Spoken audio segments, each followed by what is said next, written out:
animosity. But in the lines of Bhagavad Gita, he tried to justify that fighting is possible without a sense of animosity. How? He said, anybody who fights against adharma, there is no sense of animosity there. If somebody fights against the adharmi, if somebody fights against the adharmi, may it be in the form of Duryodhana or say maybe even Dronacharya for that instance, because he was on the side of the adharmis. So if anybody is fighting against the adharmis, then a sort of animosity will arise.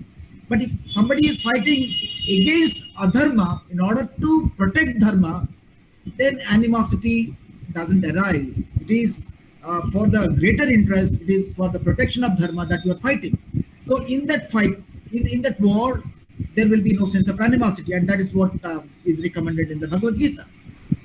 And the fourth important thing that he talked of is of three gates to heaven and three gates to hell, and that's where his title justifies. He talked of dhamma, self-control, dana, charity, and daya. Daya means a sort of sympathy as the three gates to heaven. Similarly, he talked of three gates to hell. Number one, he talked of moha or vashana.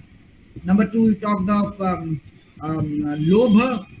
And third, he talked of krodha. These three, they constitute the gates to hell. Now, it is up to us. All the gates are available to us. The positive gates, negative gates, all are available to us. And it is up to us to through which gates we need to pass. So it is up to Arjuna now. So whether you want to fight or don't fight, so these are the things available. So it is up to you to decide. The divine is there and the devilish is there. I am not pressurizing you to take any side. Both the options are available. So that's what the message that Professor Das tried to provide during the course of the last class. Now today he will be talking on faith and love from chapter 17 of Bhagavad Gita. Let us all move to him to listen the lecture from Professor Das. Over to Professor Das for the lecture.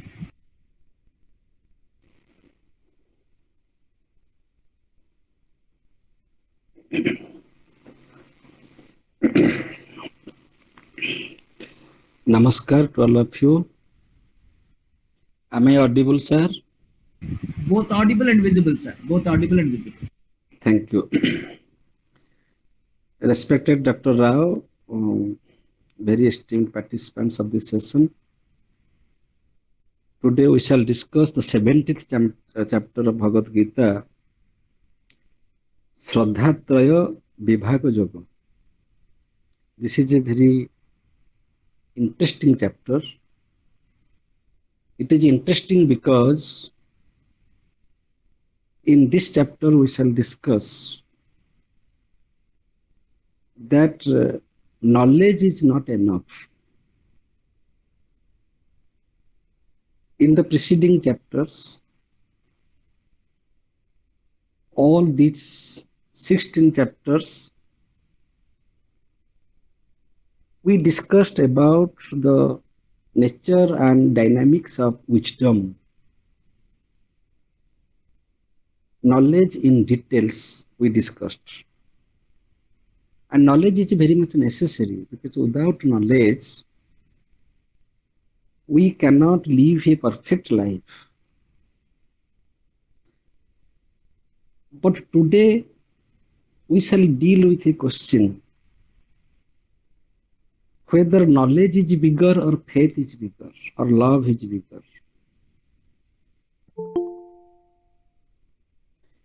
Generally, we understand faith is not scientific.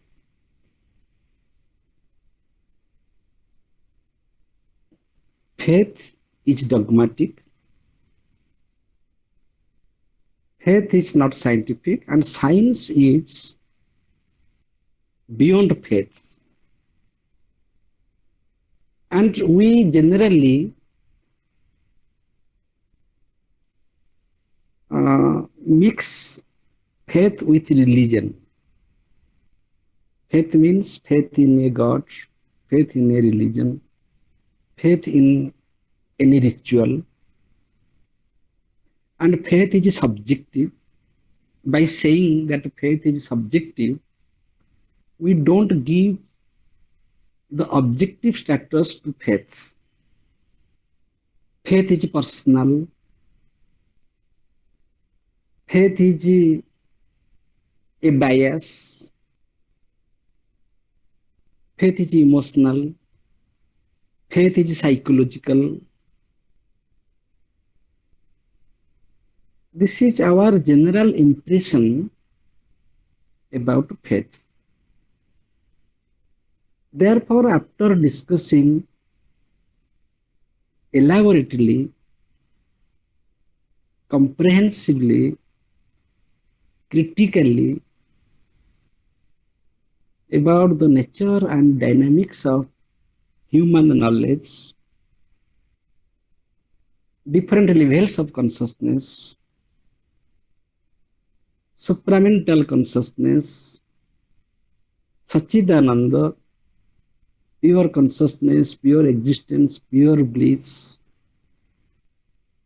Now, in this 17th chapter, we are discussing about the status of a faith.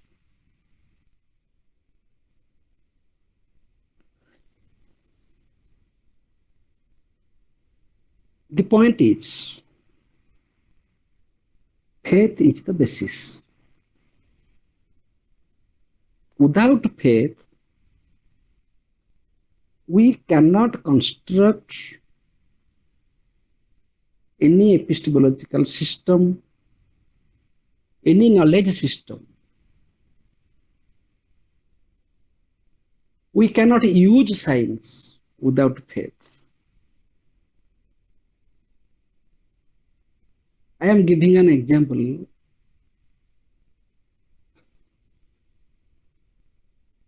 Suppose we have to jump from the uphill.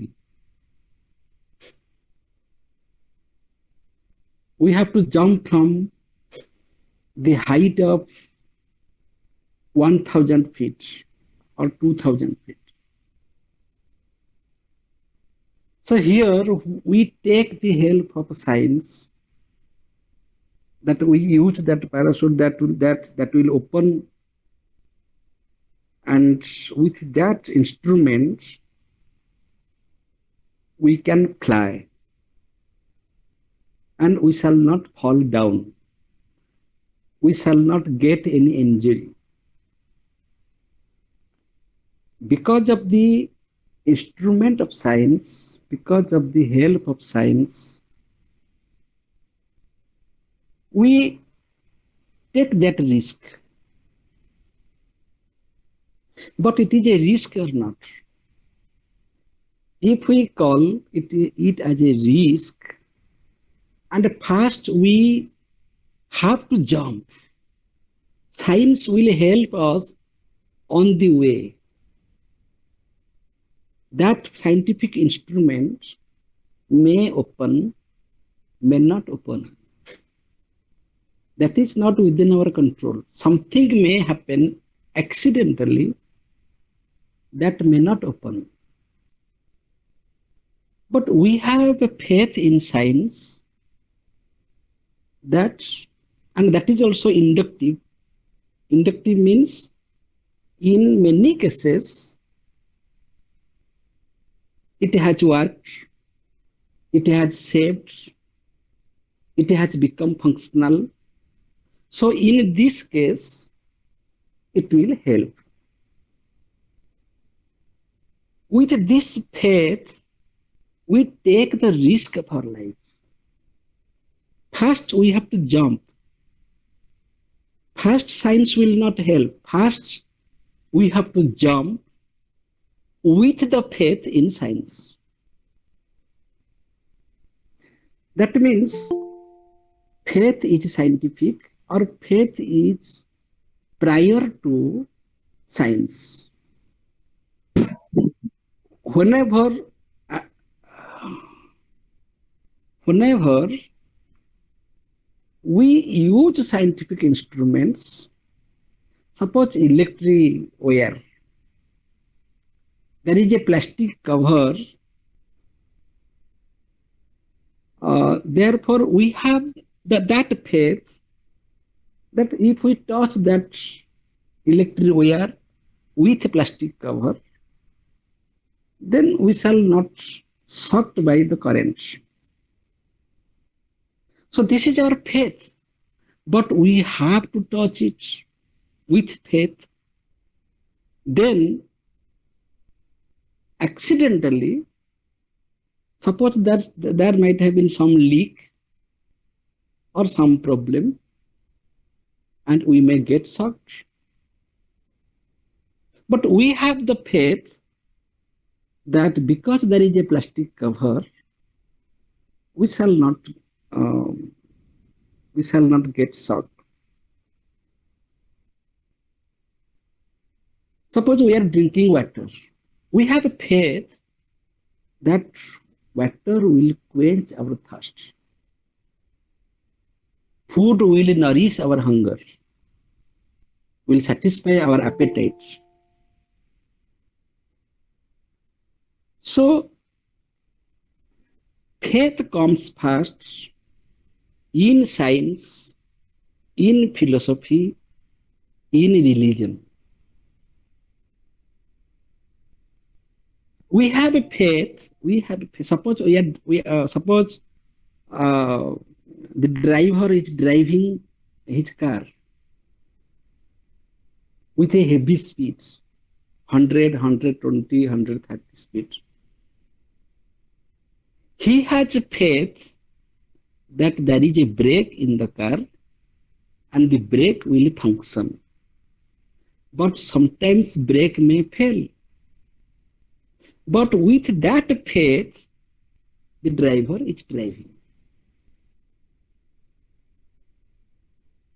In social phenomena, a grown-up girl, suppose a doctor who is not married up, she is very comfortable in her family with parents, brothers and sisters.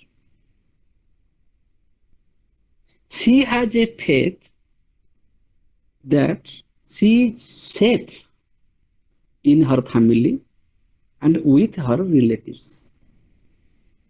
Rather, she is afraid of outsiders.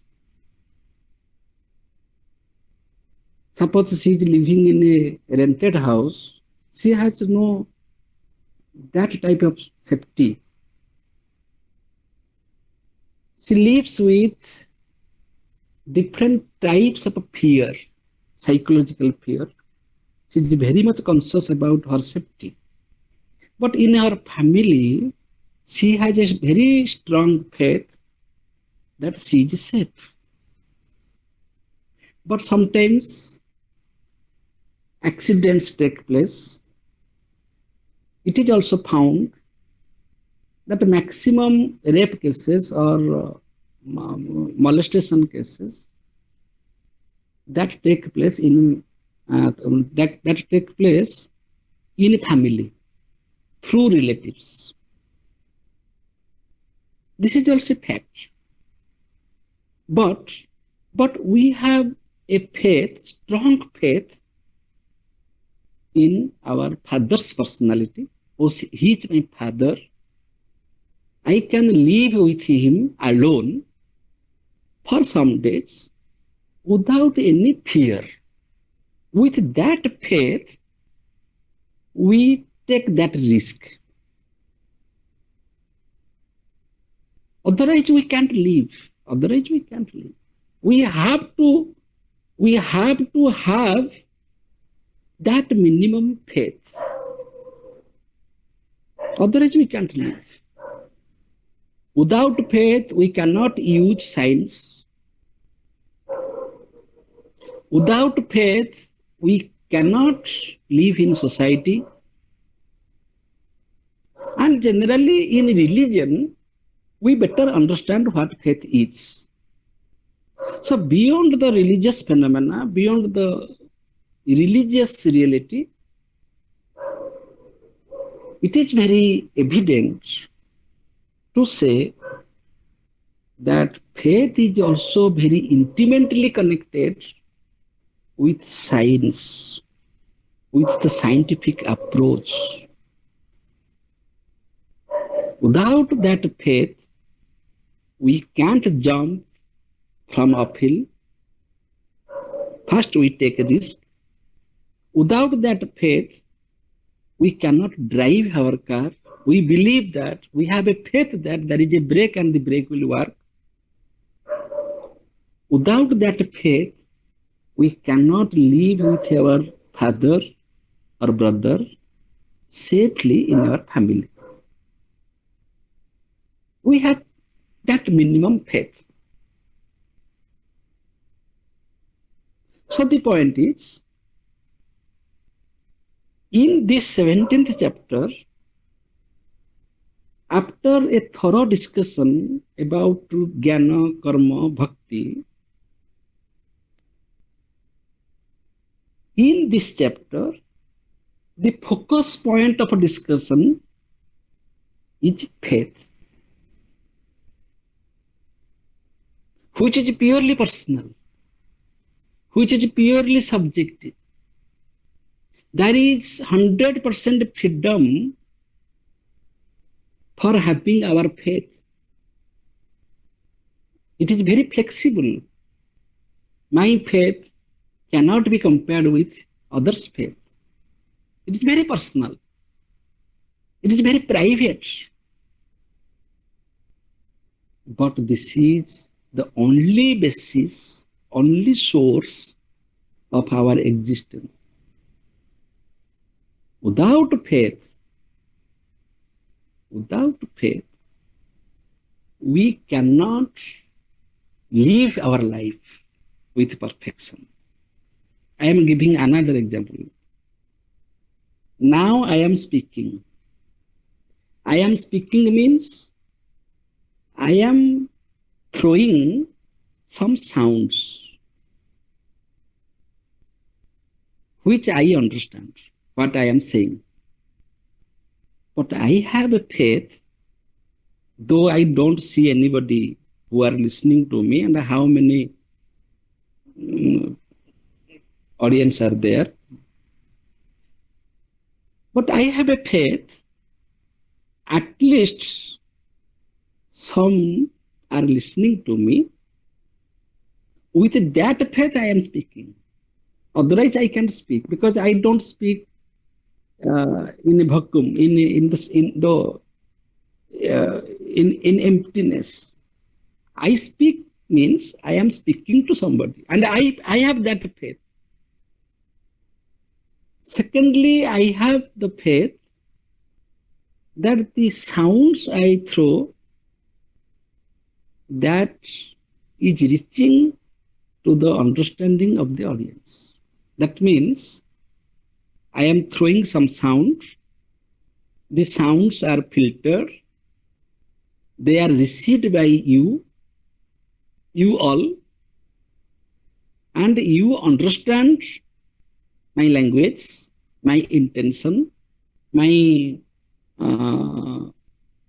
clarity, my purpose. Therefore, communication is possible. I have that faith. Similarly, in the classroom, when we are teaching our students, we are using a class hour or 40 minutes or 45 minutes or even 1 hour. We have that faith that what I am speaking, my students are listening and they are getting me. Otherwise, I can speak. But there is no proof. There is no proof that others are listening. Proof means that cannot be proved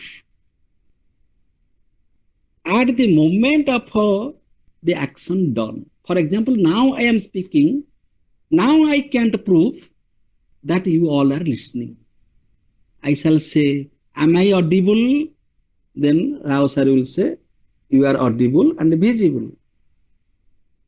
That means if I shall ask, and if he hears this instruction, this question, and if he answers, responds, then I shall be sure that yes, I am audible.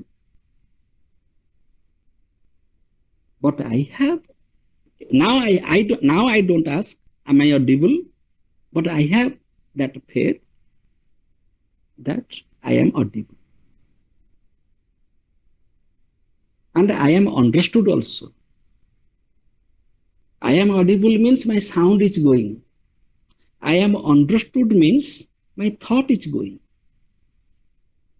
I have that faith.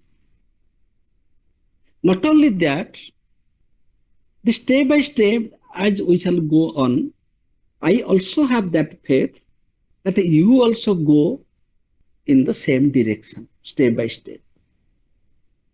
Otherwise, the discussion is not effective. This is the faith. With faith, we deal with science. With faith, we walk on the road. We live in the society. We do everything with our faith. No science, no wisdom, no bhakti, no knowledge, nothing, no karma. No karma even is possible without faith. I am doing something means I have a faith that this is an action which I am doing and it is useful for the society, for Lokasangraha. So faith is very necessary. Therefore it is said, Shraddhavan labhyate jnana. With that faith will follow, from that faith will follow love. You love someone means you must have 100% faith in that. If you don't have faith in something, anything, then you can. If you have doubt, if you have questions in your mind, that is not love. Love means it is the fruition of faith. It is the manifestation of our faith.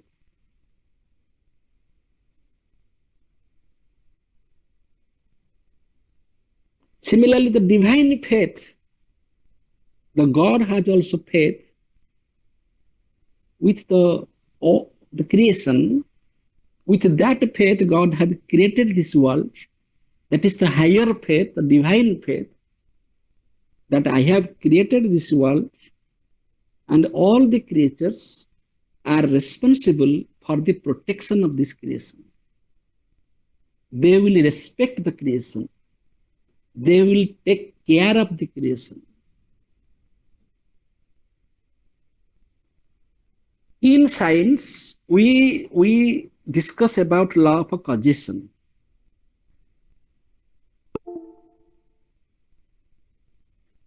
But we have that faith that this cause will lead to this effect.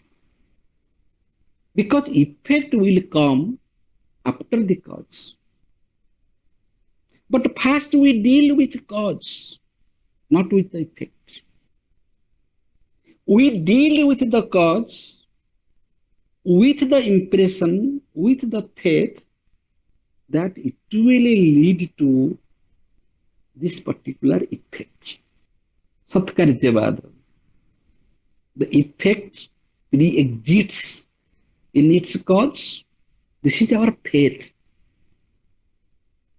Sometimes many accidents take place, may take place, because science is probable. There is no guarantee that a particular cause will lead to a particular effect. There is no 100% guarantee. It is always an induction. In many cases, it has been so. Therefore, in this case, it will be so. But we have to live our life with that inductive faith. With that inductive faith is not deductive. Faith is inductive.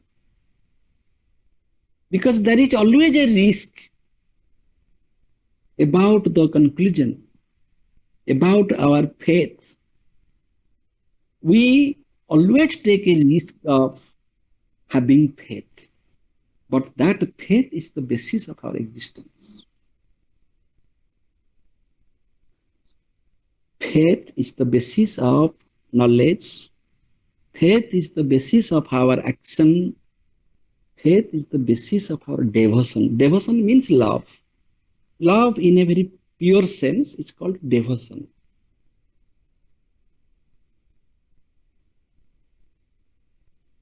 As there is law of causation in the scientific domain,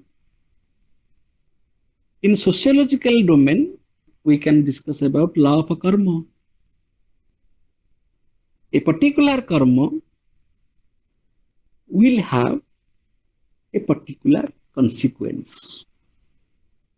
Consequentialism.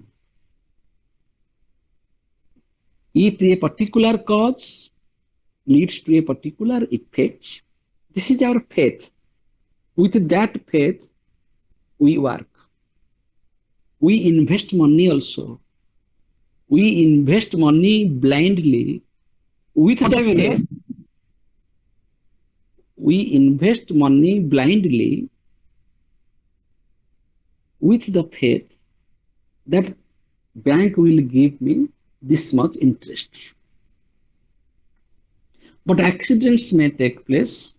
There may be a situation of emergency and all the money deposited in the bank may go to the government account.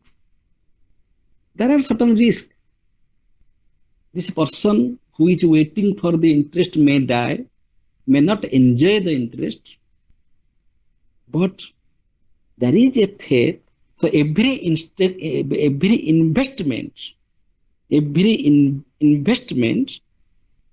is faith-based, it's faith-centric.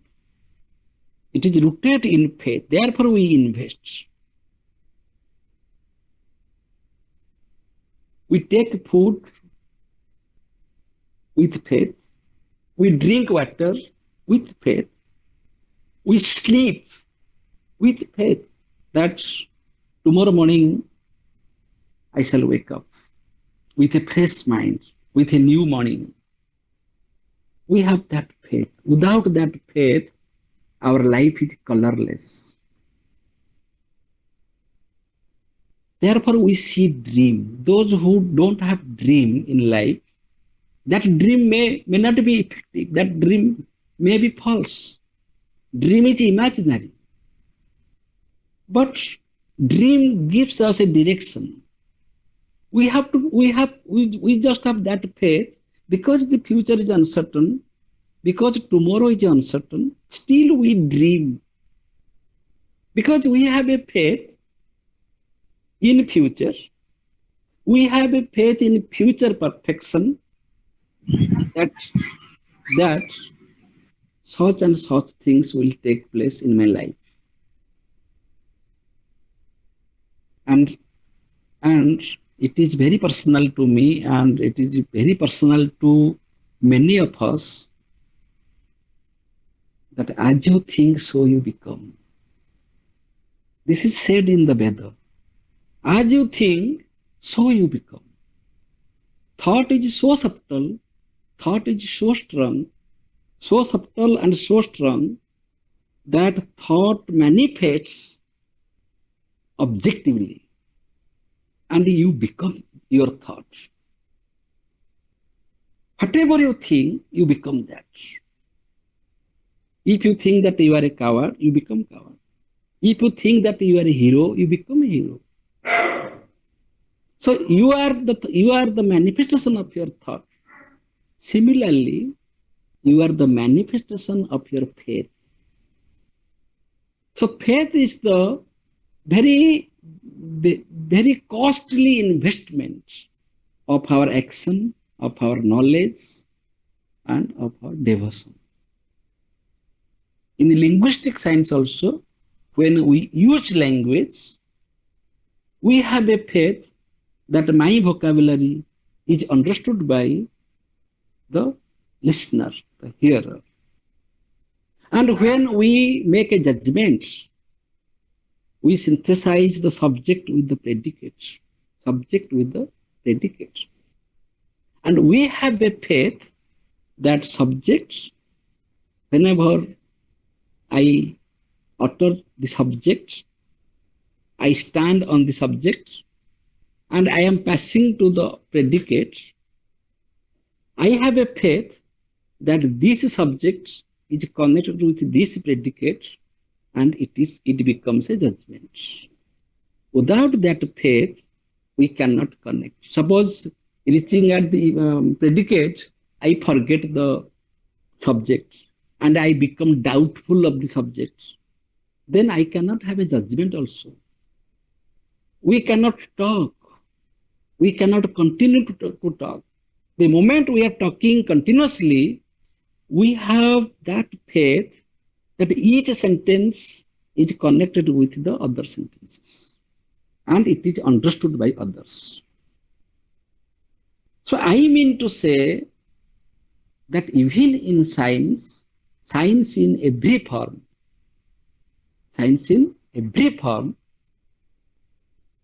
faith is the basis.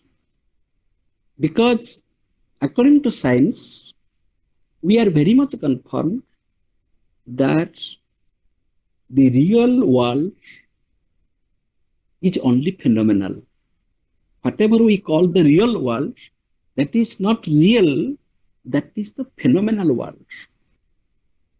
But we have to live with that phenomenal world with a faith. That let us accept this phenomenal world. Phenomenal world means the world that I see through my open eye. That world is different when I see through an ultra microscope by using the scientific instruments. So which world is real? The world that I see through my eye sense organ, eye window, and the world that we see through the ultra microscope, through a scientific instrument. The worlds are two different worlds. But which world is real? This world or the world through the ultra microscope? Phenomenal means both the worlds are mere appearance. Because the real world is unknown and cannot be known. Is unknown and cannot be known. Why it is phenomenal? Because whenever we see the world through our perception or through a big instrument, we generally say that this is real and this is appearance, or this is real and this is appearance. Because I can see something through the ultra microscope, so I can see the germs, see the very minute entities through the ultra microscope. So this is real, and whatever I see through my eye, that is unreal. That is unreal. If there is a medium of perception, If there is a medium of a perception, that is not real at all. Because the world that I see through my perception is my perceptual world. Because it is through something. I being a part of this perceptual mechanism cannot have the wisdom of the pure formless manifestation of the reality. Because I have to see this world, I have to interpret this world through my sense organs and my mind. So, the perception of the reality, it is through a format, be it the open eye or be it the ultra microscope, the highly sophisticated instrument, scientific instrument. Similarly, the world that is described by the scientists and the world that is viewed by the philosophers and the world that is believed by the religious people are the world through different formats. In one case, the format is science. In another case, the format is philosophy. And the another case, the format is religion. Therefore, in Jaina systems, it is said that philosophy is nothing but a view. It is your view, my view, his view, her view. There are different views. Therefore, there are different vadas. Anekantavada. Aneka vadas are there. And each vada, each view is different from the other's view. Each view is a perspective view. It is a view from a perspective. Therefore, the vision of the external world is only a perspective. Because we cannot have that access. We can't see the reality. If we say that I am perceiving something, that means that is conditional. Because I have to perceive through my sense organs. If we say that I am conceptualize, I think about the reality, then that is through mind. Therefore, Immanuel Kant said, Immanuel Kant is famous for this standpoint. If the interpretation is a human interpretation, it is not, it is exactly, I am speaking in my language. What is his contribution? If the interpretation is a human interpretation about the reality, it cannot be about reality because it is a human interpretation. So the format is human. So neither through empiricism nor through rationalism nor through any instrument we can't see the totality. We cannot see the reality. The German philosopher Immanuel Kant said this in the Western land, and in our land, Jaina thinkers said this, that we cannot have that knowledge. We cannot see the complete elephant because every perceiver, every knower is a blind man. A blind man cannot have the complete reality, cannot have the wisdom of a complete reality. Therefore, our knowledge claim is not a truth claim. We generally think that our knowledge claim is a truth claim. I know this means this is true. No, you know this. That is your knowledge. That is your perception. That is your interpretation. That is your belief. That is your faith. That is your conviction. That is your understanding. Your understanding is not the general understanding of everybody. This is the limitation of human knowledge. Human knowledge, this very term is sufficient to declare that human knowledge is limited. Human means it is limited. Knowledge is human means it is through the human capacity.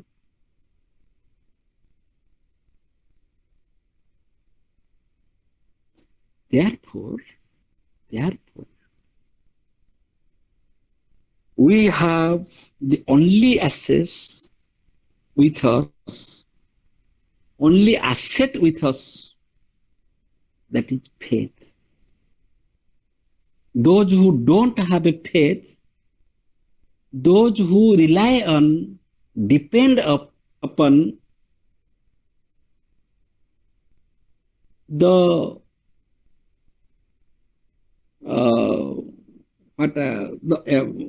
on knowledge, on the verified knowledge, or the laboratory knowledge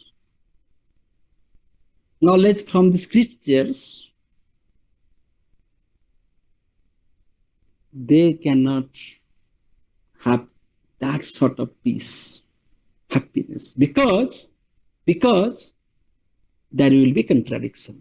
One view will be contradicted by another view. If Shankara said something, it is different from Ramanuja. Therefore, there are many systems of philosophy, many views. So how can we say that I have been taught by my teacher? My teacher is the standard. Whatever my teacher said, that is true. No. There are other teachers who may vary from the main content of the first teacher. Therefore, there are many views. Similarly, scriptures also vary. Many scriptures give many types of interpretations, descriptions about the same reality. And scientific inquiries and scientific experiments also change from time to time. That is subject to revision. Science can't give guarantee that something is taken to be granted. If so and so, then so and so. This is hypothetical by nature. That means what we call knowledge or wisdom, that is nothing but speculation. That is nothing but hypothesis. That is nothing but a great philosophy of a great philosopher. But we are not interested in that. We are not interested in the great philosophy of a great philosopher. We are interested in the reality. We are not interested in the view of a great philosopher. But that reality cannot be known because it is not possible to know through any format. Here comes faith. I had given so many examples in the first part of my talk, how we have faith in science, how we have faith in society. We should have that faith, and if we are really intelligent, if we are really men of wisdom, We should have that faith, otherwise we shall suffer from frustration. Because knowledge cannot satisfy us, our karma cannot satisfy us in a long run. We can't do niskama karma without faith. Suppose you have a doubt whether this karma will give me profit or not, whether this karma will lead to this particular consequence what I desire. If you have that doubt, that means you don't have faith in your karma. That means you are consequence oriented. That means you are doing sakama karma. Niskama karma means you have a faith in your karma. Niskama karma means you have a faith in your karma. You are so much convinced that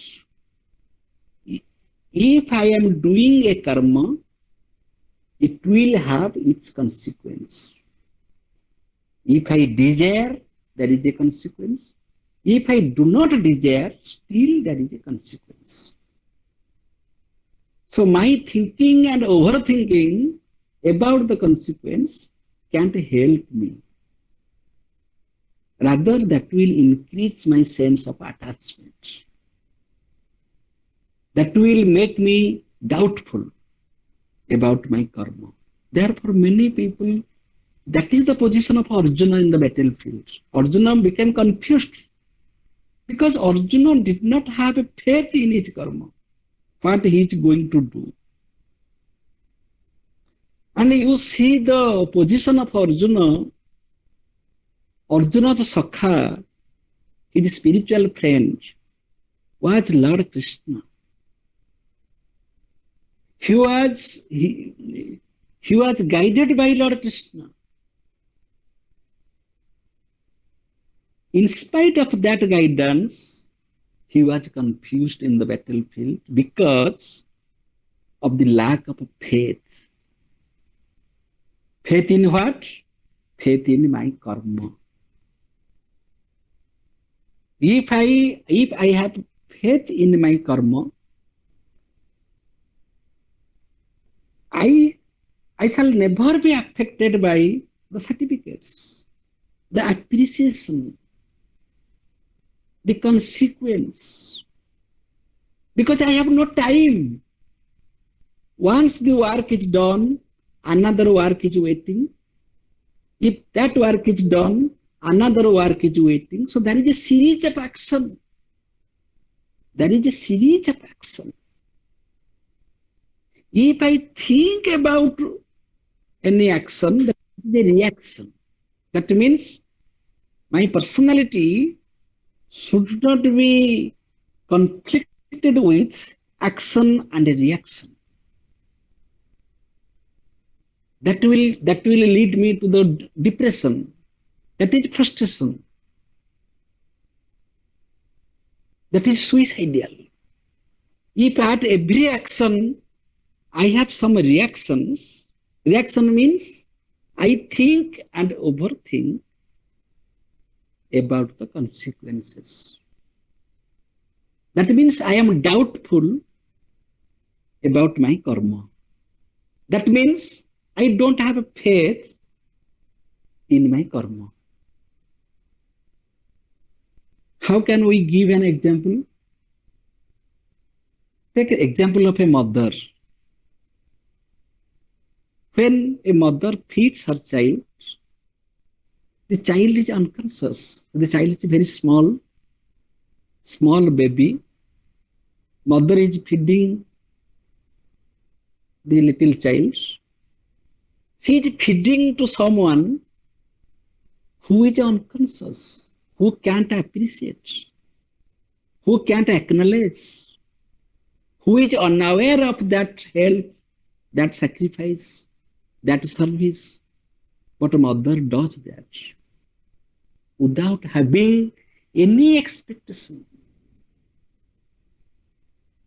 because she has a faith in her feeding, that I am feeding my child.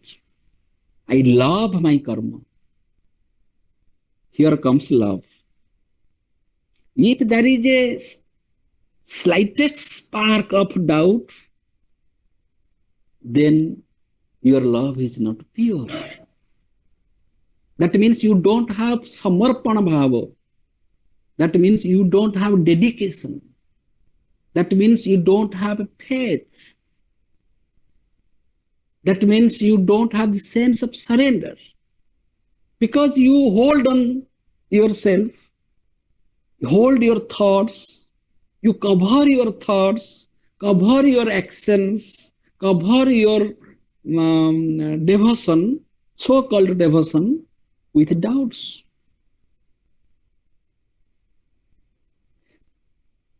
So we have to enrich that capacity, that ability of having faith. So this now the question will come, should we have dogmatic faith or intellectual faith, rational faith? This question may come because we are discussing about faith in the 70th chapter.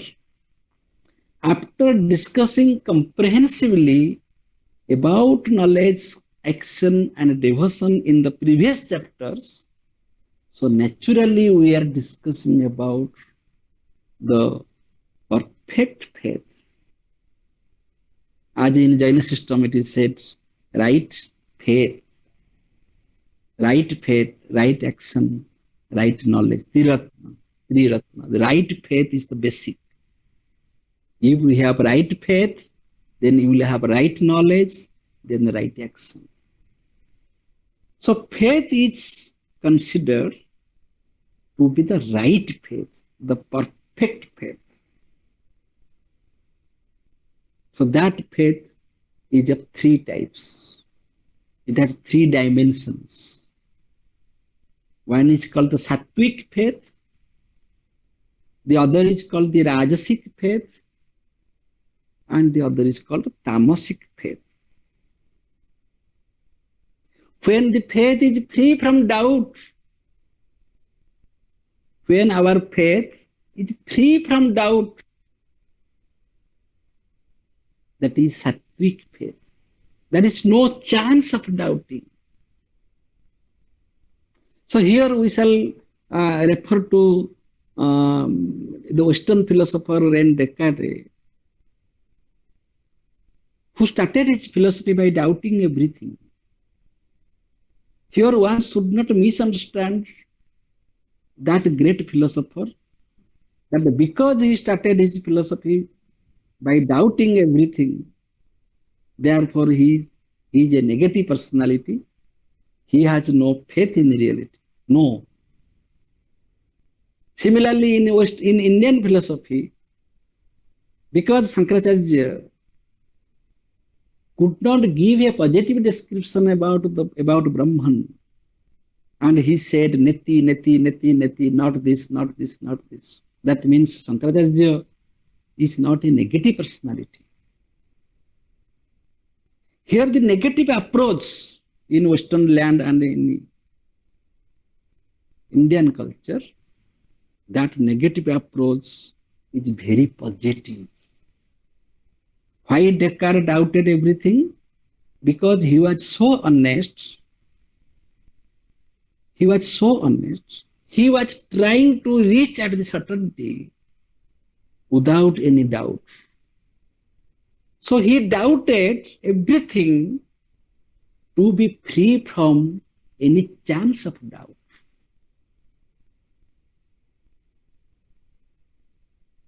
जो कहते कंटारे कंटा को काढ़िबा. He doubted everything to be free from doubts.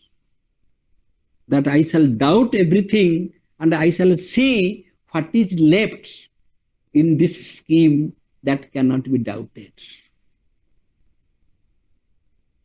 And he reached at a certain that the very act of doubting cannot be doubted. It sounds very logical. It is very logical. Then he proved that the self exists. The act of doubting is there, which cannot be doubting.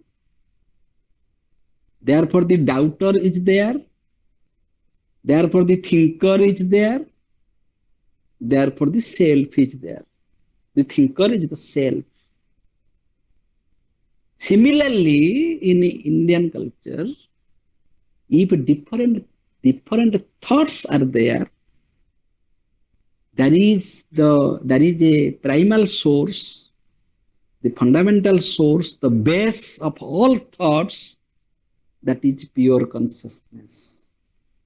As Descartes proved self from doubting, here in Indian culture, we prove pure consciousness from different modifications of thoughts. So the negative approach by Descartes and Sankara, they are very positive. Because Descartes has a faith that there must be something which cannot be doubted. And he proved logically, yes, there is something which cannot be doubted. That is the very act of doubting. Similarly, Shankara has that faith that Brahman cannot be described positively.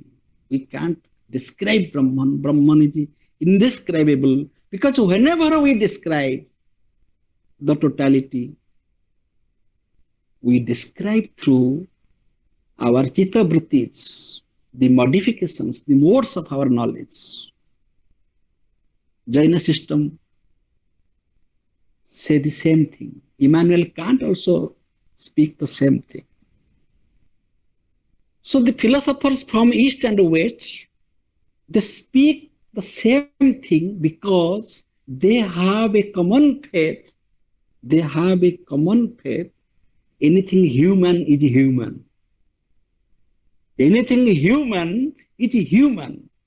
If science is created by human, science means the technology. The laws of nature are not created by man. The technology has been created by man. If something is created by man, that is human, that means that is limited. It has its own limits. And such technology is meaningless for animals, for plants, for nature.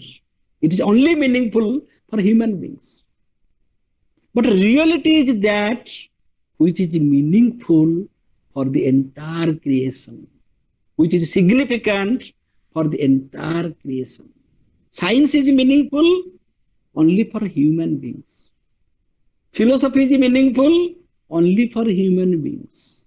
Religion is meaningful only for human beings. But truth means the absolute truth, the totality, that is meaningful for the whole creation. That is realized by faith. Science does not have that faith. Science declares that this is my reach. I can't reach this point. I can't go beyond it. If there is something beyond my reach, that is a subject matter of faith. And science remains silent about that region which is beyond the scientific reach.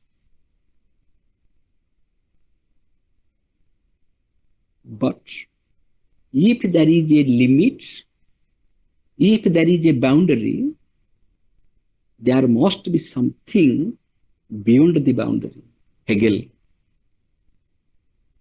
If there is a boundary, if there is a bracket, then there must be something outside the bracket, therefore there is bracket. There is something absolute, therefore it is empirical. There is something beyond our knowledge, therefore it is unknowable or it is relative. It is relative means there must be something which is absolute.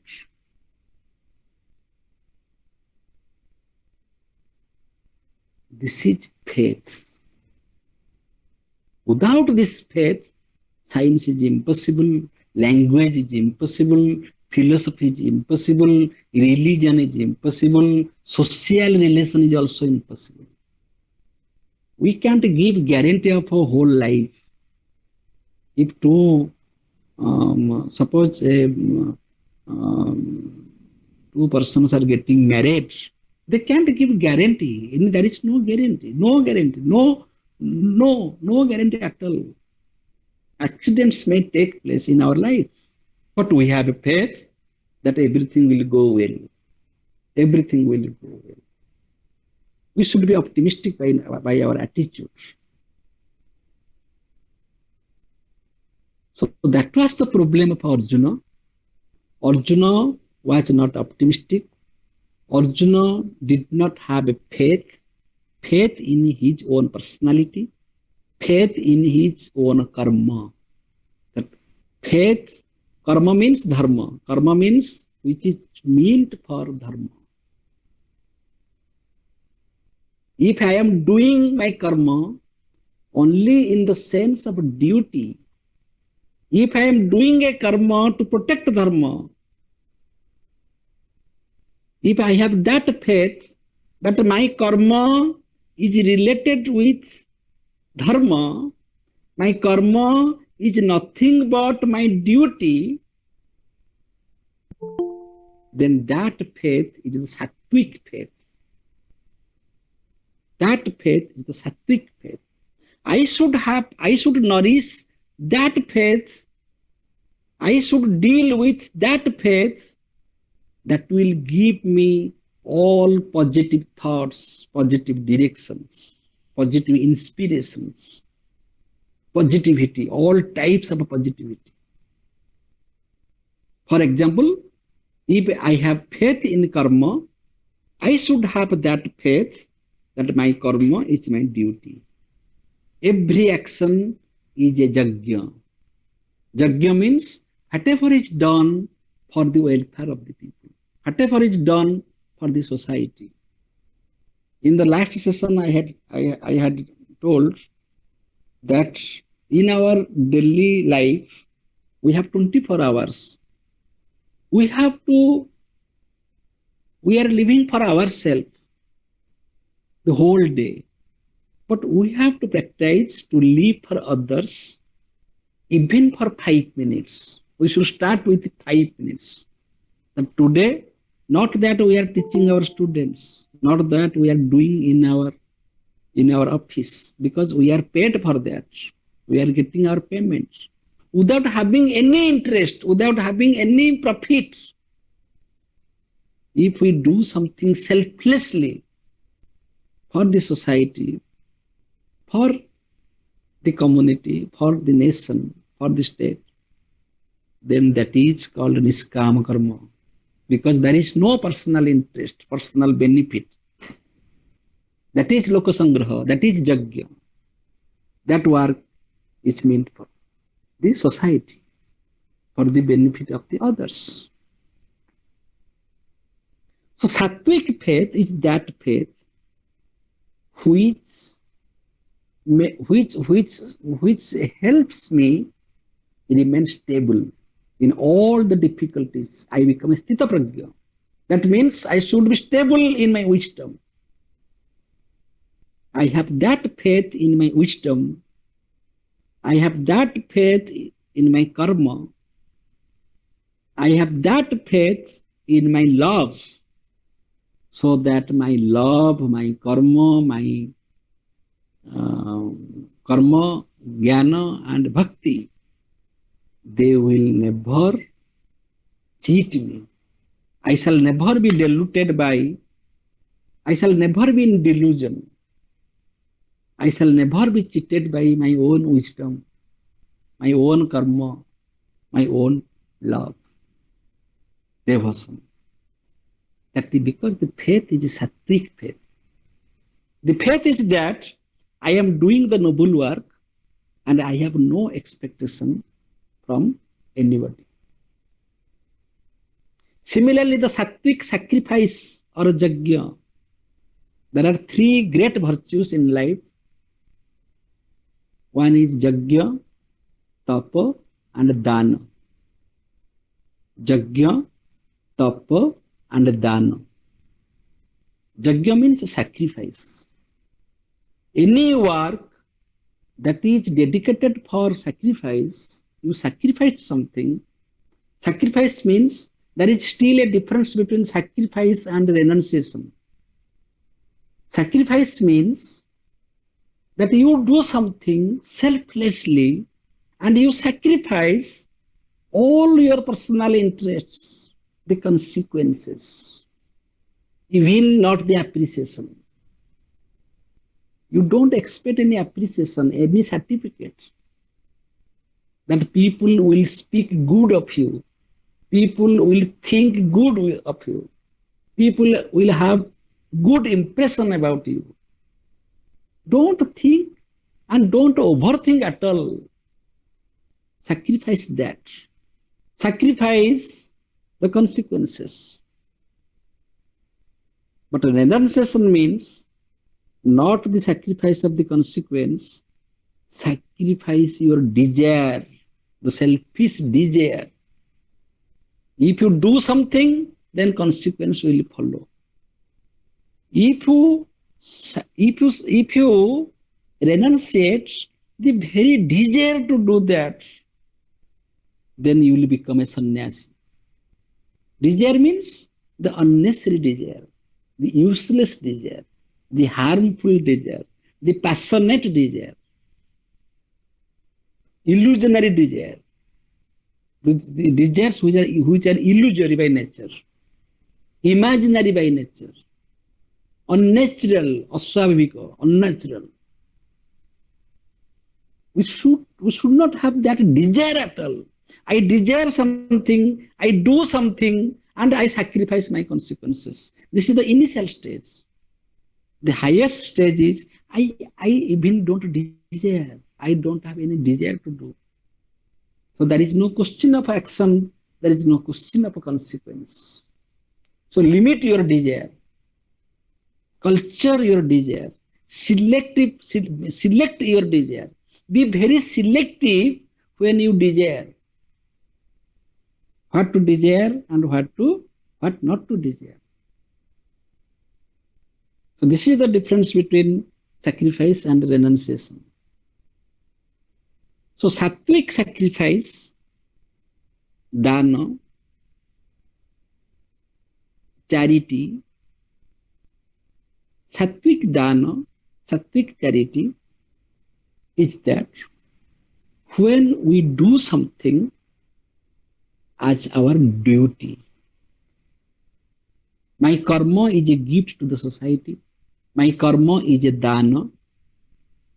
I did something means it is a gift to the society. Every karma, every action is a gift to the society. But what is the nature of that action? If that action is done in the sense of duty, then that is the sattvic sacrifice, sattvic dana. And the performance of that action is called sattvic yajna.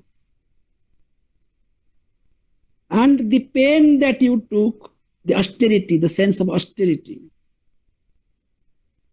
the difficulties you have to face, the challenges you have to face to be committed for good works, to be stable, that is tapa, that is austerity, and that is sattvic austerity. Because your aim is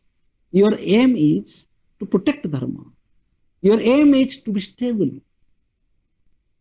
So now the question will come, whether in the battlefield, when uh, both the groups are ready to fight, and there will be fighting, and many soldiers will be killed, innocent soldiers also, they will be killed, whether it is sattvic or tamasic or rajasic, whether the war itself is sattvic or rajasic or tamasic, because many people are going to be killed in the battlefield. This is a very important question. If we say that there are three types of three dimensions of every action, then to which dimension the action of war belongs? That war is sattvic. That war is sattvic if it is meant for the protection of dharma. That war is rajasic war. The war is also sattvic if it is meant for the protection of dharma. And when there is a protection of dharma, there is no war at all. It is a dedicated action only. It is a protection of dharma. The very action of war is nothing but a protection of dharma. Action in the form of a protection. But that war is rajasic. That war is rajasic if the purpose is to win or to be defeated. There is a fear of defeat, and there is a dream of winning, a desire of winning. That I shall acquire this land. I shall accumulate more property. If the war is meant for Hastinapur, then that is Rajasi. If the war is performed, the war is through the feeling of animosity, anger, krodha, violence, that is tamasic. The more, that is the attitude of the terrorists. They believe in numbers of killing. How many people we killed? We killed thousands. We killed 1 lakh people. So that is our credit. It is tamasic. But in the battlefield, in the Bhagavad Gita, when we are discussing about war, there are so many principles that war cannot be at night. If somebody is weaponless, he cannot be killed. If somebody is surrendering, then he cannot be killed. So many principles are there. Therefore, when a particular action is performed, even that may be the war situation, if that is performed with a noble thought, noble intention, that is the protection of dharma, that is the sattvic action. So war is also sattvic, and war can be rajasic, and war can be tamasic. Similarly, when we are giving charity, dana, that is sattvic. When we give to a right person in a right place and in a right time. Stana, kala, patra. Don't ଅପାତ୍ରରେ ଦାନ କରିବା ଉଚିତ ନୁହଁ. ଅପାତ୍ରର ଦାନ ହଉଛି ତାମସିକ, ରାଜସିକ, ସାତ୍ଵିକ ନୁହଁ. If you are giving something, you don't give who does not deserve. Suppose somebody does not deserve your love. Suppose somebody does not deserve your charity. Don't give. Give to the deserving. Those who deserve, give. That is the sattvic dana. that you gave to a right person in the right time and in a right place. Place means a situation. That is sattvic dana. Rajasic dana means you give something with an expectation that what will be your benefit. I have seen in many cases people give with a photo snap. Suppose he is giving at that time because of some problems, the photographer could not take the photo. Then he will take return and again he will give, so that there can be a photo and that will be displayed in Facebook in different groups, and many people will like, will give comments. That is Rajasika. That is for appreciation I am doing it. And tamasic dana is that dana which we give out of our vanity. And we give to a wrong person in a wrong time and in a wrong situation. That means we waste our property, we waste our wealth. We give our black money with a blank check. That is not the credit, because we escape the black money by that charity. Whenever we are giving pain, we are giving charity, there should be pain, because I am giving something from my own income. If I am giving the black money in charity, that is tamasic. If I am giving something with the intention of appreciation, that people will praise me, I shall be highlighted, then that is Rajasic. If I am giving something because it is my duty to give, and I am giving to a right person in the right time and in a right situation, then that is sattvic dana. Similarly, austerity means tapa. Tapa means we have to go through different types of physical, psychological, and spiritual disciplines. We have to discipline our mind so that our sense organs and our thought process will be controlled. That is the physical discipline. Psychological discipline means we have to control our desires, vasana, passions, attachments. And spiritual discipline means we have to stick to the virtues. If something is virtuous, we have to stick to it. Austerity in this sense is the sattvic austerity.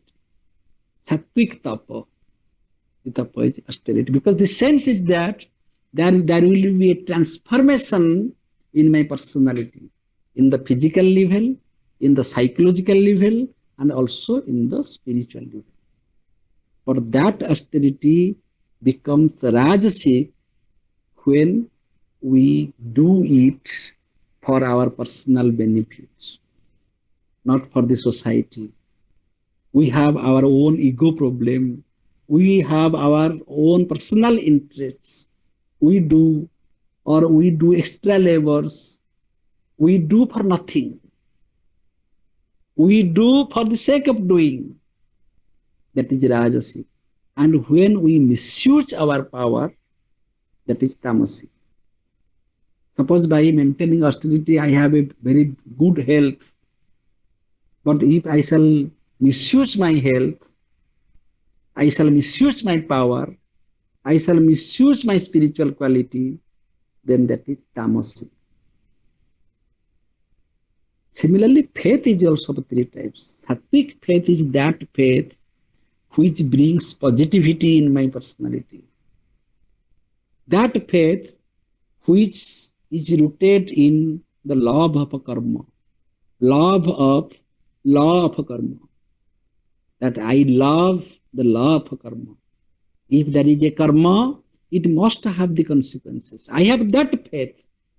Therefore, I am doing karma in the sense of duty. But that becomes rajasic.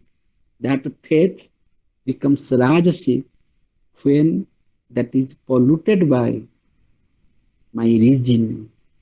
Faith becomes polluted by reason.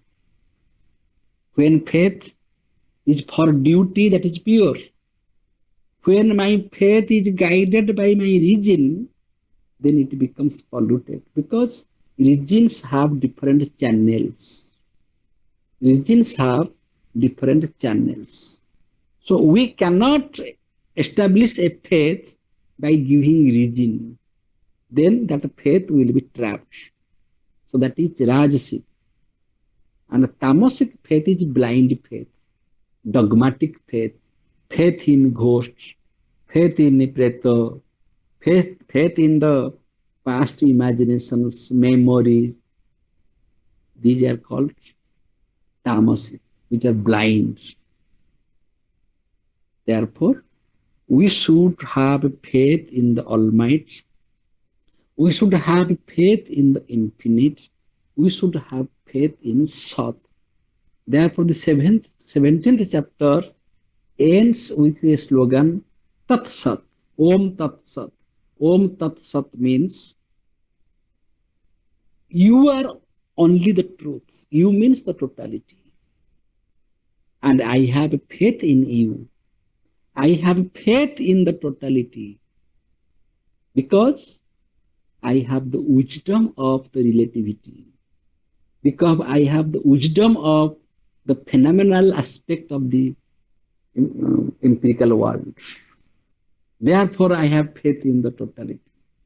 So this world is asat. Then what is sat? Om Tat Sat. You are that truth. I have that faith. Because I have that faith, all my wisdom, all my actions, all my devotion, they are fructified, they are manifested in my complete personality. Because I have the faith that I am that pure consciousness. This is the highest faith. I have faith that I am not this empirical world. I am not this body. I am not this mind. I am not my intellect. I am not my ego. I have that faith. Aham Brahmasmi. Om Tat Sat. You are the truth. The totality is the truth. The infinite truth is the real. And that can be realized only through faith. Thank you.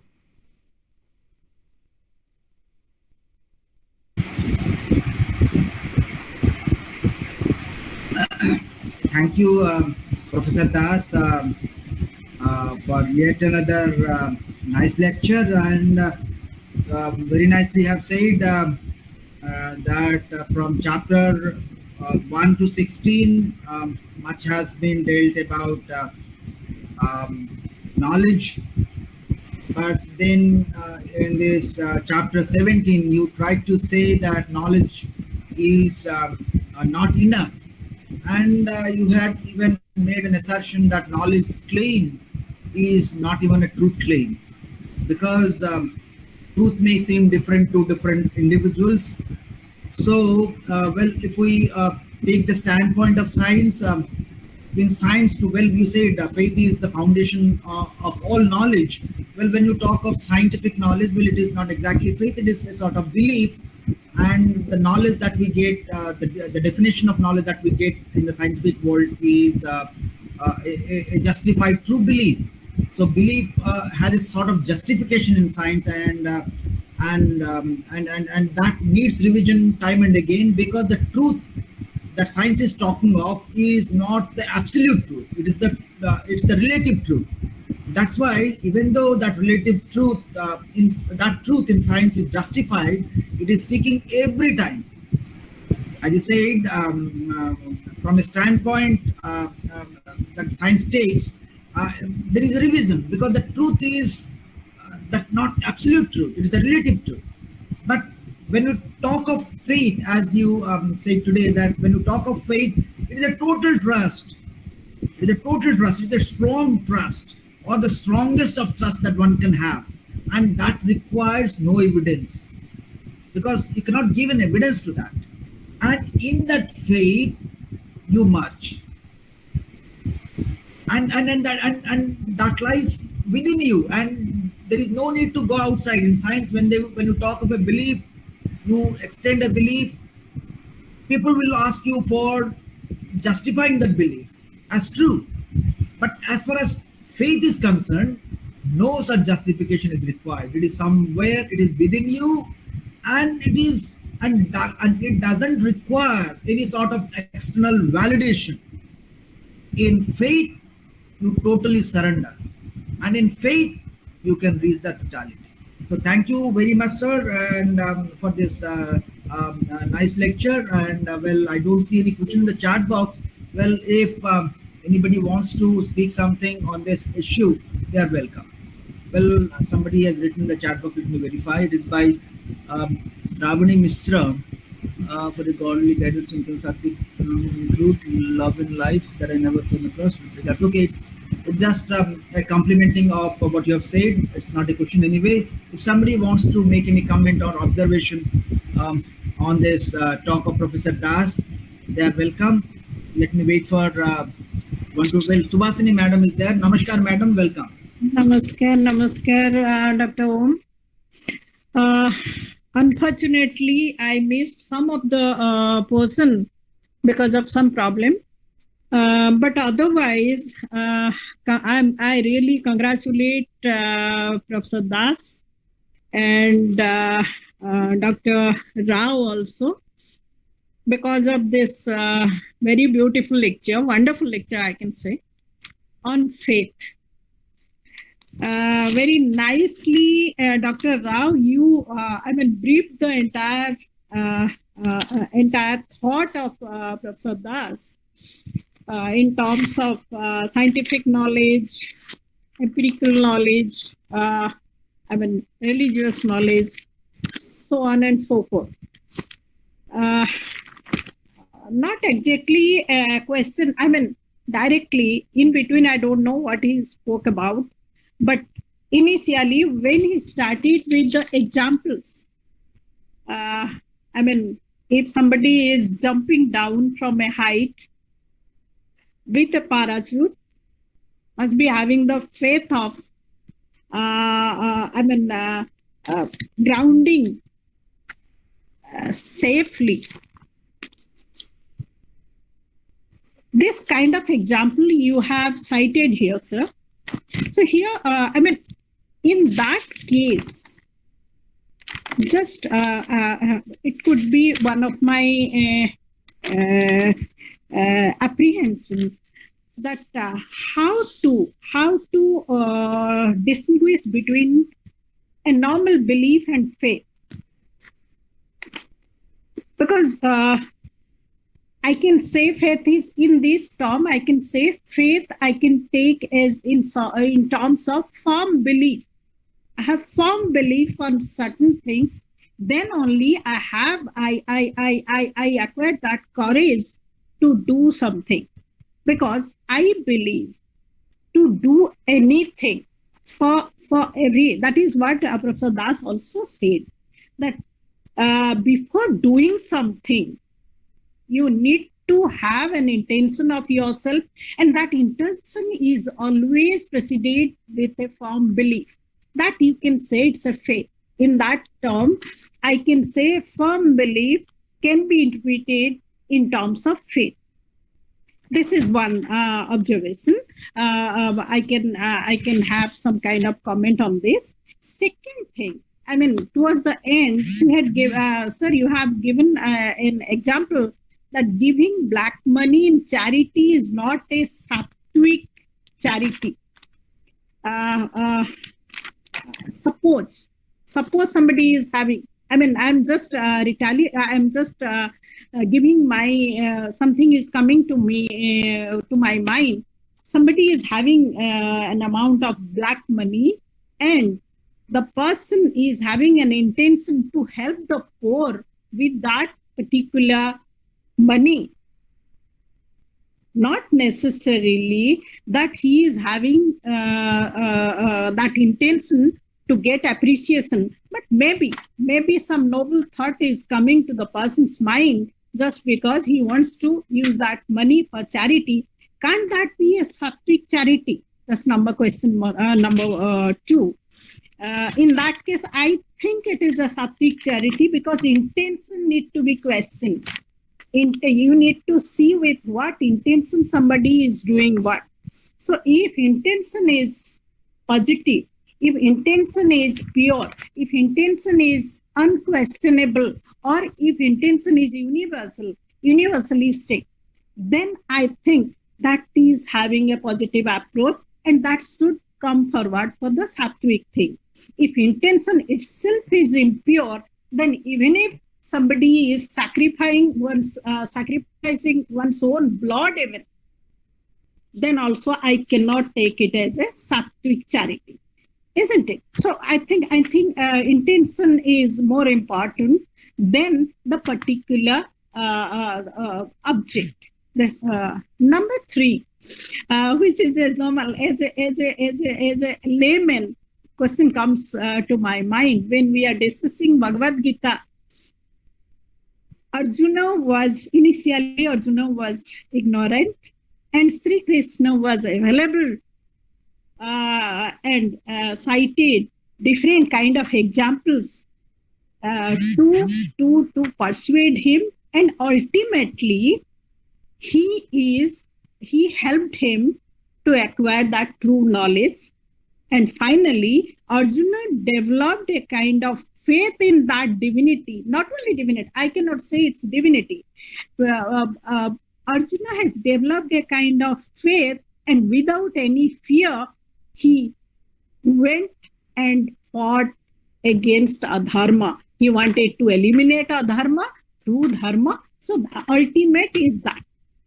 That's fine as per Bhagavad Gita is concerned. But right now also we all are in a battlefield of Mahabharata. Every now and then we are fighting with ourselves, what to do, what not to do. We are most of us are in a dilemmatic situation.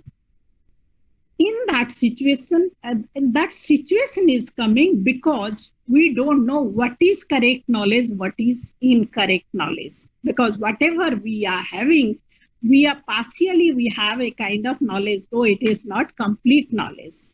Then in that case, who will take care of that role of Sri Krishna? Or how can we get to know that actual knowledge to eliminate?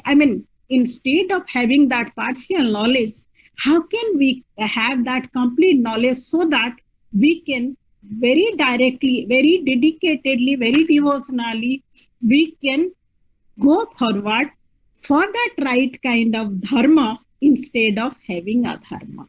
Thank you so much, sir. I think the way I put up my thoughts, these are the things which struck to my mind. So I may be wrong. Thank you so much, sir.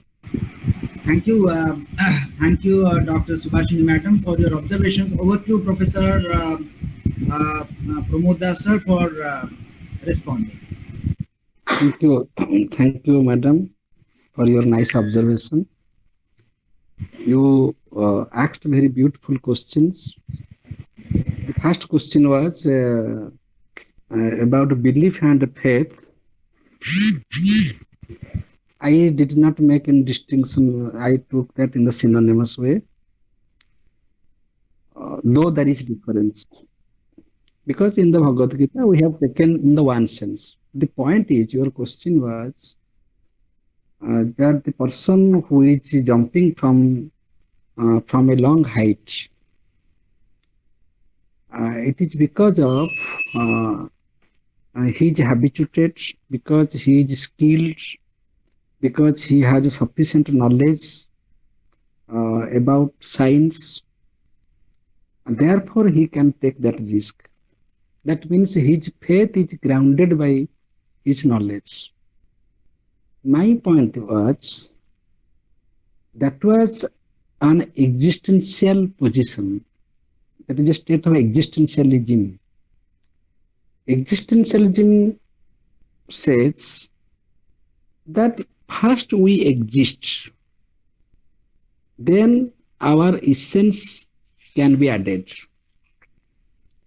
The point is, whatever knowledge we have, whatever support we have, whatever instrument we have, whatever belief we have,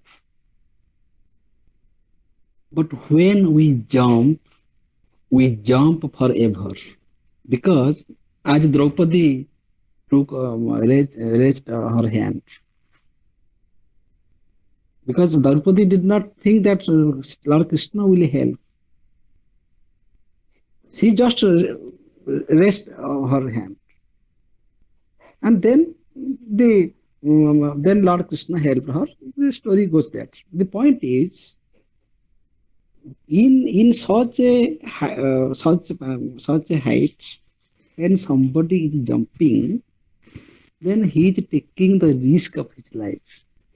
So there is no philosophy, there is no wisdom, there is no science. Here, there is only faith.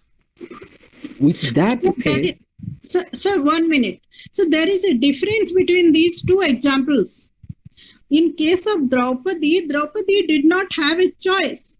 In other case, the person had chosen to jump down. So there are these two. I don't think we can compare these two examples. There is a difference. Draupadi had also choice. Draupadi was helpless. She was feeling helpless without having any other help from outside. She, raised her hand for Almighty. Okay, that is also a situation. But when the person is jumping from a height, he has also a choice. But the question is, the moment he is jumping, he has a faith that the parachute will work. With that faith, he is jumping. Is it not or not? Is it the case or not? Professor Das, actually what Subhasini Madam is trying to say is, actually you don't make you didn't make a distinction between faith and belief. Okay, so Subhasini Madam makes a distinction between faith and belief, and she says in the case of a parachute, there was a strong belief, and that belief transformed into a sort of faith. So that's what she is trying to point out. Okay, so that is the play of that is the play of words. Strong belief or strong faith, take it in the same way. My point is, the moment you are jumping, you have that strong belief or strong faith in that instrument. Then you are jumping, but there is risk. There is a life risk. Life risk is there because the height is so high. My point is, there are so many examples. Not only that, suppose there is a plastic cover on the electric wire, or in a plastic plus, the electrician is repairing the electric wire. He believes, he has strong belief or strong faith, whatever word we may use, that he will not get shocked. My point is, faith first or the instrument first. Question is that whenever we are living in our family, we have a faith that all family members are very cordial to me. I am safe in my family.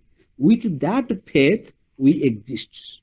So here faith is the question of our existence. My point is that here faith comes first, not the parachute, not the science. Science may help you on the way or may not help you. Science may cheat, but we jump with the strength of that faith.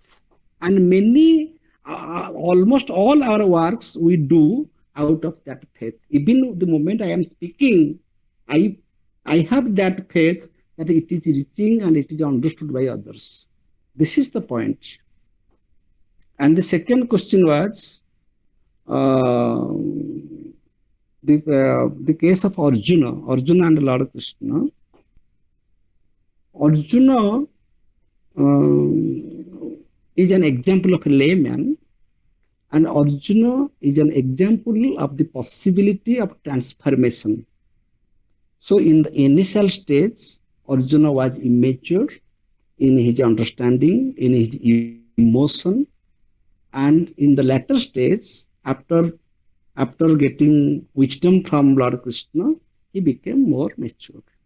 But the climax is that after getting all types of education, Lord Krishna said that Sarva Dharman Paritejya Mamekam Saranam Braja. That means faith is the climax.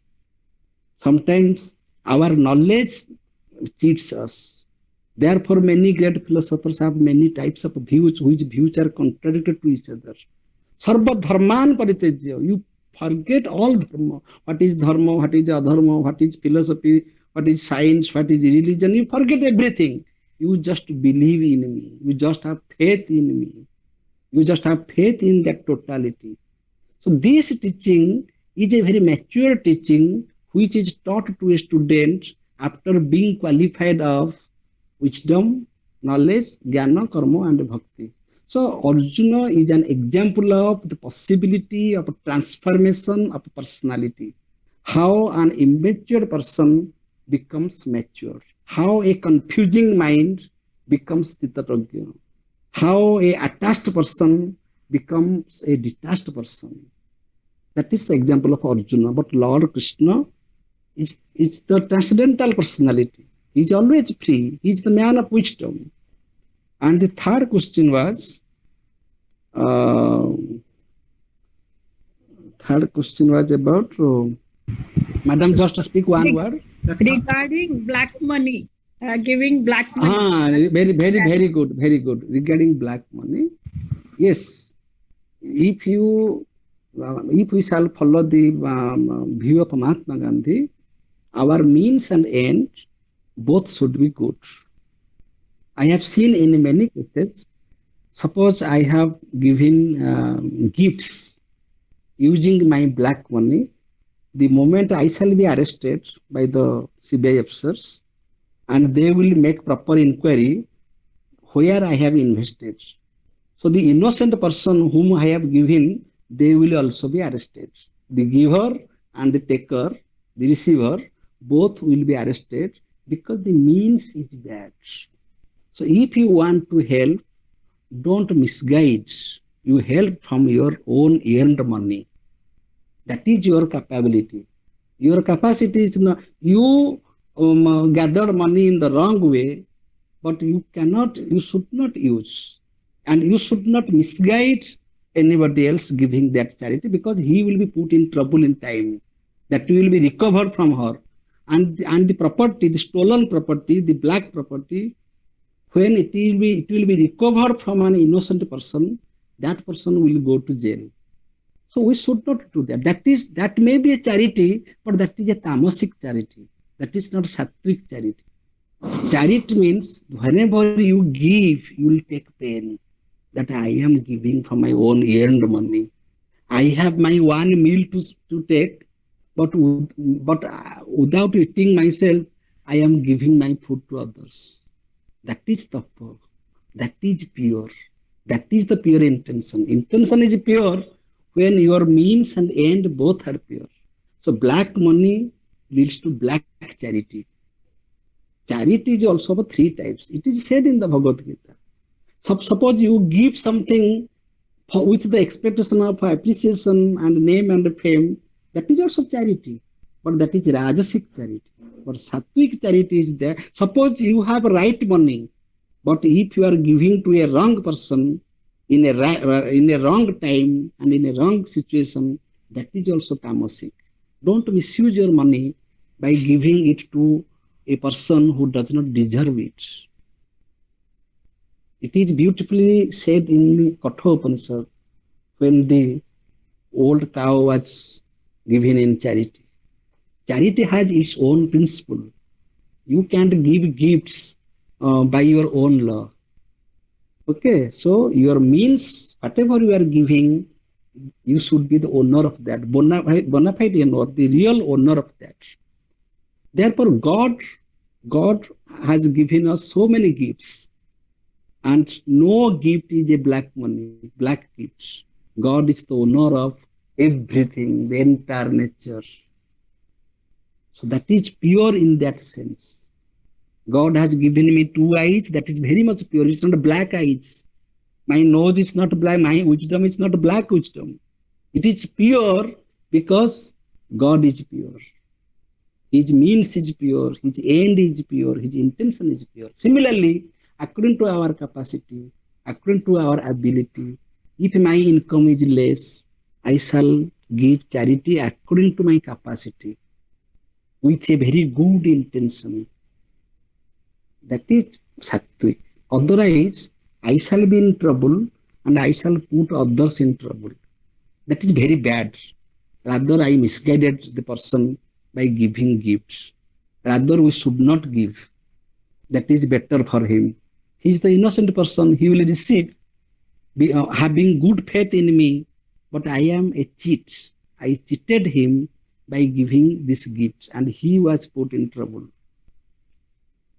And in the court of law, if the stolen amount is recovered from the person, that person is the first guilty person because that is seized from you. That should not be. Thank you. Thank you. Thank you, Professor Das. One good take from your response is that bad money, or as you call it, black money, cannot be used for good purposes. If the means of acquiring that money is bad, even though you think that you have invested in a very good purpose, that good will never occur. So very nice take. Bad things, even though they are tried to give, they are tried to be given a good shape, but the fruits will not be good because the source is bad. How can there will be a good end? Even though the intention may be good, but the ends will never be good. That's why sometimes some people do even say that if somebody by corruption brings a lot of money to the home and uses the money for his family, and that family will be the worst affected. That family will never grow because that money is used for the children, for the entire family. So when the source is bad, then the output, the result will be bad. So very good take from your response. But one thing you did not respond, which which Dr. Barik had raised. Well, in the battlefield, when Arjuna was confused, Sri Krishna was there to guide. But who is our guide when we are in a dilemma dilemma on the question as to what to do, what not to do? We do fall in situations. We don't Yes, yes, understand yes, where yes, to go. yes, sir. So Yes, who is sir. the Yes, guide sir. then? Yes. This is really a very innocent question asked by Madam. When she was asking this question, I thought, I felt that as if a little child is asking. Little child means with full emotion, full innocence, she asked this question. I appreciate this question. Um, uh, that means this is a real question. This is a question from heart. Who is guiding in our daily life? If there is, so here the entire Bhagavad Gita is symbolic. There are two selves in our personality. One is the higher self, and the other is the lower self. One is the confusing mind, and the other is the rational mind. Two minds. The war means the psychological war. The war field, that is symbolic. Actually, there is war between understanding and misunderstanding, confusion and clarity, lower self and higher self. So sometimes we feel happy, sometimes again we feel unhappy, sometimes we we understand something and sometimes we get confused. That means these two possibilities are always with us. Therefore, very clearly it is said in the Bhagavad Gita, and it is the beauty of our culture that be the witness of yourself, be the observer of yourself, be the observer of your sense organs, be the observer of your mind. You can be the observer because you are not your mind. Become the observer of your mind, become the observer of your sense organs. And it is possible when where we are doing makeup before the drawing table, we know that this person is making up my face for looking beautiful. Similarly, in every course of action, we should know that this action is done by me. And therefore ethics comes. Therefore, we are discussing about values. Values means there is a transpersonality who is valuing action as good and bad, because action is done, but it is valued by a transpersonality.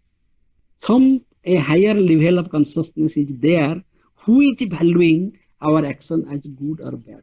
So that higher authority is within ourselves. Therefore, I told in the last part of my talk, Om Tat Sat. Om Tat Sat. Tat Sat means everything is asat. You are that Sat. And that you is not Lord Krishna in the battlefield. That you is within us. That Tat Sat is within us, and that Asat is also within us. But the question is, we are motivated by Asat very dangerously, very bitterly. We should be motivated by, we should be inclined towards Sat, the Sat part of our personality, the conscious part of our personality, the higher possibility of our personality. We should be, and that is the purpose of life. That is the purpose of education, that we should transform from the lower to higher, from less perfection to higher perfection. Therefore, we guide ourselves. Nobody can guide, and that is existentialism. Existentialism says you are thrown into this world, and you are the only person who can guide yourself. This is existentialism in the Western land. The same thing is said in our land. Mano moro nijo guru uddhava kete tu pacharu. Your mano, your mind, your consciousness is your teacher. Nobody can give you suggestion. Nobody can give a right decision. You are the owner of your decision. And actually we do that. Parents will say many things. Teachers will say many things. Many people will give many advice. But we take our own decision. Because there is something within us that is sought, that gives me moral strength, that gives me peace, that gives me solace, that makes me silent, that makes me feel happy, that helps me to give love to others, and that helps me to organize such programs. Because this is also charity. It is not possible only through knowledge, only through wisdom, only through qualification. So that possibility is within us, and man is the only species who is aware of this higher dimension, this higher possibility. So who is the guide? Myself, yourself. I can't guide you, you can't guide me. Therefore, on that day of Teachers' Day, Professor Jisinek said that a real teacher is he who does not claim that he is teaching, because nobody can teach nobody. If your conscience does not teach you, if your conscience does not teach you, if you are not taught by your conscience, then nobody can teach you. That is the point. Thank you. I also answered emotionally. Thank you so much, sir. That means you said before transformation, one has to be self reflective. Thank you so much. Thank you so Very, much. very good, very good, very good. Thank you, Professor Das. Well. One thing, there is always a conflict within us between the mind and the intellect. The mind says one thing, and the buddhi or the intellect says one thing. So there is always a tussle, and there is a witness, as you said, and that witness is the self. And you made a distinction of the self, the lower self, and the higher self. What self is witnessing? That matters. If it is the lower self, maybe you are in a trouble, the decision will be in a trouble, and maybe if the witness is your higher self, then you are beyond any conflict, any problem, any error. Maybe. This is what I understand. Because we made a distinction between the lower self and the higher self, and the self is the witness. And if that self is your lower self, then you are in a problem, your decision will be a problem. And if you are in terms of the higher self, then well, there is no conflict at all. The conflict is resolved once and for all. Thank you very much, sir, for your understanding, for your response. Well. Before we close, there is a question by Shravani, Mr. Well, you have made it clear during the course of your lecture, but still, since that is there in the chat box, that I have to say. Well, we carry on what Shravani Mr.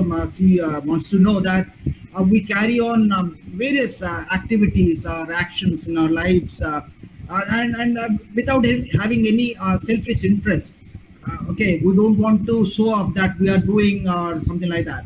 We are doing because it is our duty and we have got to do, and say maybe for spreading awareness or creating a sort of atmosphere that is beneficial to a greater community. So, she said, well, is it not sattvic karma? Well, this is what Professor Das also said, but one line of reply that I would like to know from you. Dr. Rao, please repeat the last part. I could not hear. The last part is this not a type of sattvic karma? Well, you have said this is Which is not so. that means carrying on the actions as a part of your duty without having any sort of selfish interest for a greater community, for the greater good to emerge, or say for spreading some sort of awareness or creating an atmosphere that will benefit a greater community. So when you are doing That is the sattvic desire, that is the sattvic karma, that is sattvic sacrifice, that is called yajna. That means your karma is your personality, your karma is your thought. What is your personality? Whatever you do, the way you speak, the way you behave, the way you respond, that reflects your thought, that reflects your action. So always have one thought in your mind that every action is a gift to the society, be small or big. Whatever small action I did, that is simply a gift to the society. And in the higher sense, that is a return to the divinity. Because God has given me a chance to live today. Today I saw this morning. I am so lucky. I am so I should be grateful by doing at least something good for the divinity. This should be our intention, as Dr. Barik said, Madam said.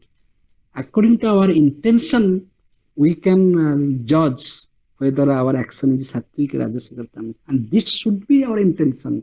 If today I am alive, today I see this beautiful morning, because without having any investment, I don't invest anything. It is a free day. I have been living 50 years without giving anything. So I should give in terms of my duties. So every action should be your character. You did something means that is the definition of your character. You did this. Sometimes we say, Professor Das, you did this. What does it mean? That means it is not expected from your character. So our action is our character, Our thought is our character, because that is the reflection, that is public, that is judged by the society.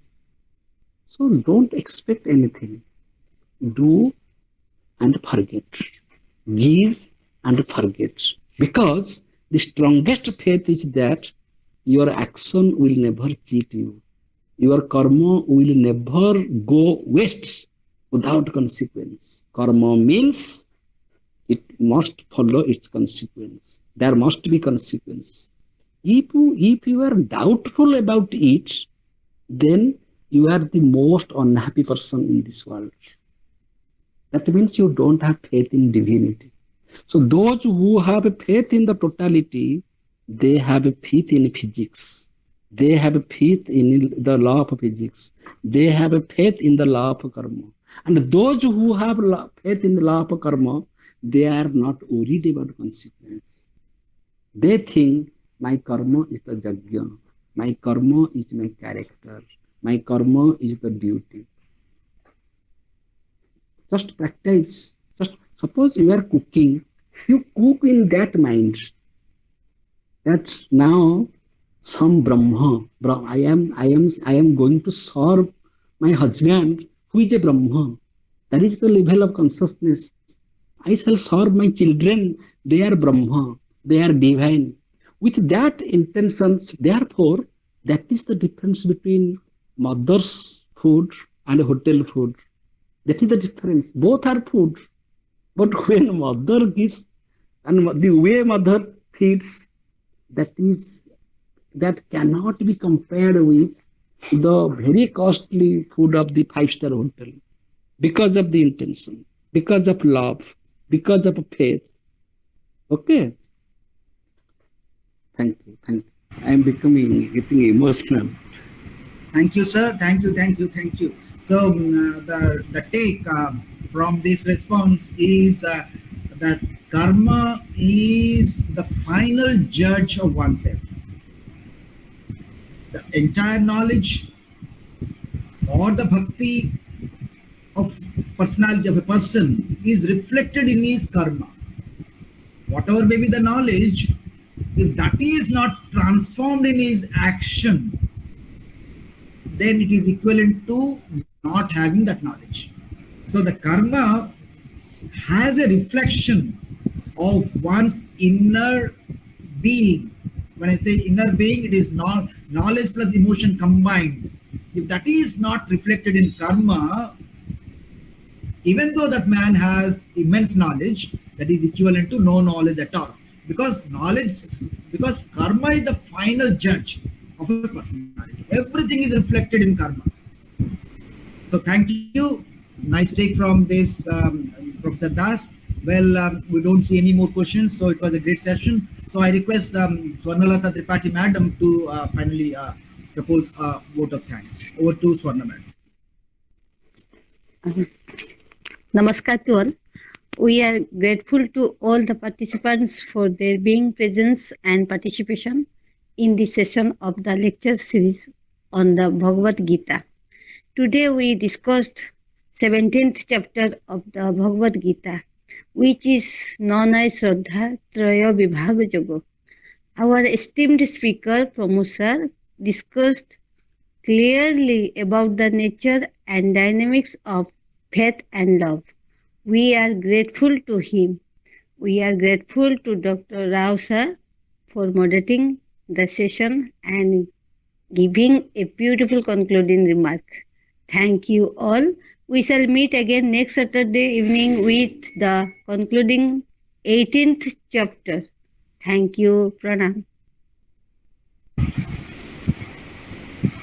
I also thank you, Madam, from the core of my heart, from keeping all of us connected and organizing this from your platform, that is Wisdom Intellectual Forum, because you have taken the lead role and you are supporting Philosophy Family for conducting this webinar series. So from the organizing committee of Philosophy Family, I also thank you for carrying on this webinar series so nicely. Thank you very much. So thanking the speaker and all the participants, the question raisers, Dr. Subhasini Bari, Shravani, Mr. Madam, and everyone connected with this webinar. Let me declare this webinar closed for this day. Thank you. Have a good time. Thank you all.